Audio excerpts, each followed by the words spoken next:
Chapter 6. Having spent more than 6 years working his way up, Steve had a few regrets about the state of his life. But being based in London whilst travelling all over the country in the back of a van for half of each year, he hadn't been able to lay down many personal roots in the city or anywhere else. Superficially comfortable that he'd had a few non-work relationships, on the few nights he had off work, he would sometimes feel that there was something missing. Work was all-consuming. There was always a gig to go to. He lived a stone's throw from every serious venue in the city of 9 million people. Every night was an opportunity to see a new band, and there was always a chance it could lead to the next greatest thing, although Steve was realistic enough to know it probably wouldn't be. Aside from the bands, there was always a drink to be had with somebody, somewhere, and when there was no work, there was a girl to entertain. There were so many girls to be had.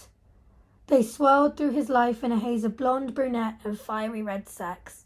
But when the music stopped and the good times faded, the sound of silence was not a comfort, and the darkness that enveloped his flat when the lights went out was as metaphorical as it was literal. He felt no pressure to change anything, but something would eventually have to give. Life was straightforward. Steve loved the flat he rented above the Cuban restaurant just across from Islington Green.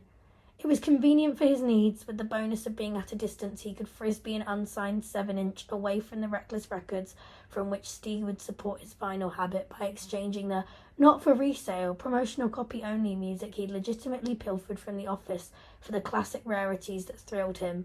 Finding Roy Harper's commercial breaks white label for 20 quid, given that it was never officially released in original format and worth 50 times that, was the most blessed of days. And coming across the original pressings of Please Please Me, Floyd's seminal Dark Side of the Moon, and rare pieces of Bowie vinyl were prizes now displayed on the walls of the flat he called home. Most of the time, he was not alone and didn't think beyond his world of music. His latest band were killing it. The Cormacs were all over the scene. They were a fucking good band, his best band so far, who blew him away on the first listen. There was no need to babysit them. They knew what they wanted, and unlike many other bands that had been in his charge, they had the discipline to achieve success. With his help, they were on the cusp of their move into the big time after dancing around the edges for much of the last year. Some of the Embryonics music websites, as well as the established magazine press like Mark Ellen's Q, had picked up on the Cormacian vibe, and he just got the news. He was off to New York.